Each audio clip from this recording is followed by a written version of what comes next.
Okay, so I'm going to discuss now the equation of circles. So para sa equation ng circles, we have two form of equation. The first one is the standard form or yung tinatawag din natin na center radius form.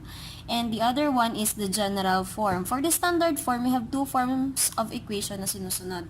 The first one is yung x squared plus y squared is equal to r squared. So this form of equation is used if the center of the circle is at the origin. So kapag nasa origin ang center ni circle, the form of equation is x squared plus y squared is equal to r squared.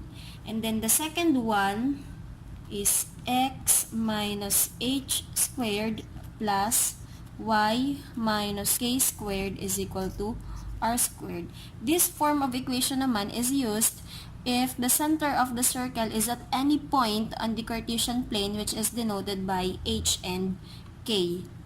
So, this is the two form of equation under the standard form or yung tinatawag natin na center radius form. Center radius form kasi the center of the circle is given as well as the radius.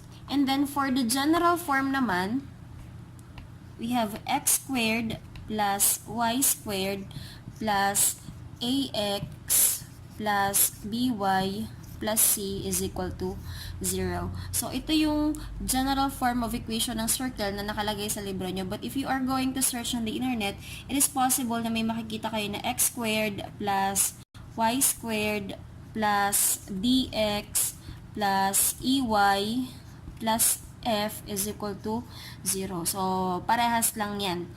They are the same. So, meron din kayong may encounter na ax squared plus by squared plus dx plus ey plus f is equal to 0. So, they are all the general form of equation ng circle.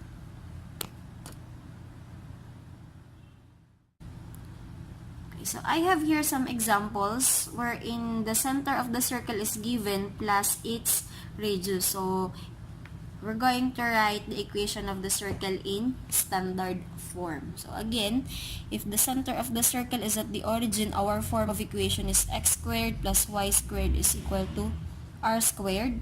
And then, if the center of the circle is at any point on a circle, we have x minus h squared plus y minus k squared is equal to r squared. Now, for number 1, the given radius is 2, center is at 0, 0 or at the origin. So, ibig sabihin, this will be the form of equation. So, from x squared plus y squared is equal to r squared, papalitan lang natin yung r natin ng given na value dito which is 2. So, x squared plus y squared is equal to 2 squared. Then, x squared plus y squared is equal to 4. So, this is now the equation of the circle whose center is at the origin with a radius of 2. Next is number 2. So, ang given na radius is 3.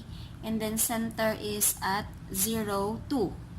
Then we're going to use this second form of equation under the standard form. So by substitution dun sa x minus h squared plus y minus k squared is equal to r squared. Substitute lang natin dito sa h at k natin yung value ng center na given dito which is 0 and 2. So h for the x coordinate of the center and k for the y coordinate of the center. This will be x minus the value of h here is 0. So, x minus 0 squared plus y minus 2 squared is equal to the value of r is 3. Then, squared. So, x minus 0 is x, then squared.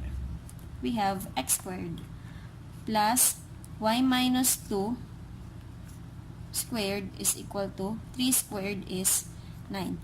So, this is the equation of the circle whose center is at 0, 2 and a radius of 3.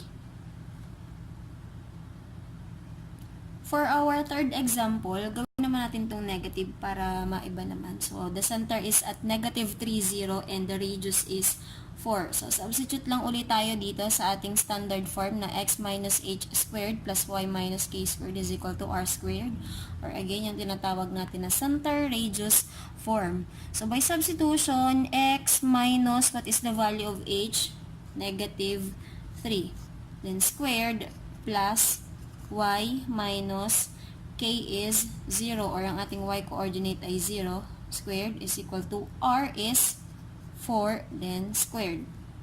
Then simplify, so x negative times negative is positive, so this will become x plus 3 squared plus y minus 0 is y then squared is y squared is equal to 4 squared is 16. So, this is the equation of the circle in center radius form or in standard form wherein the center is at negative 3, 0 and a radius of 4.